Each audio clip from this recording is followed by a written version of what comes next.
ৰাৱণৰ কাহিনীয়ে আমাক কি শিকায়? ৰাৱণ লংকাৰ মহাশক্তিমান প্ৰবল প্ৰতাপী ৰজা। জ্ঞান আছিল, শক্তি আছিল, সামৰ্থ্য সকলো আছিল। কিন্তু এই অহংকাৰে এই সকলো শূন্য কৰি পেলালে। অহংকাৰে এই সকলো গুণ নিমিষতে কাঢ়ি লৈ গ'ল। তেওঁৰ খং আৰু অহংকাৰৰ বাবেই সোণৰ লংকা জ্বলি ছাৰখাৰ হৈ গ'ল। তেওঁৰ মন মগজুত ইমানবোৰ ভাল গুণ থকাৰ পিছতো অহংকাৰে বিনাশ অনা নাইনে?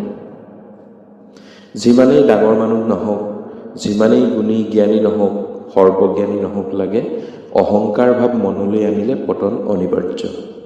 অহংকাৰৰ বীজ এবাৰ বাঁহ ল'লে ক্ৰোধ আহিব। ক্ৰোধ আহিলে অত্যাচাৰী হ'ব। ধৈৰ্য, সুবুদ্ধি নোহোৱা হ'ব। জীৱন এটাই, অপূৰ্ব মানৱ জীৱন। জীৱনটো জীয়াওক, উদযাপন কৰক, কিন্তু অহংকাৰেৰে নহয়, সততাৰে, ধৈৰ্যৰে জীৱনৰ প্ৰতি মুহূৰ্ততে ধৈৰ্য, সদ্বুদ্ধি, বিনম্ৰতা আৰু সততা ৰাখক। কাৰণ ধৈৰ্য, সদ্বুদ্ধি, বিনম্ৰতা আৰু সততা এই চাৰিটা গুণে মানুহক বিজয়ী হ'বলৈ দিয়ে, বিজেতা কৰি ৰাখে।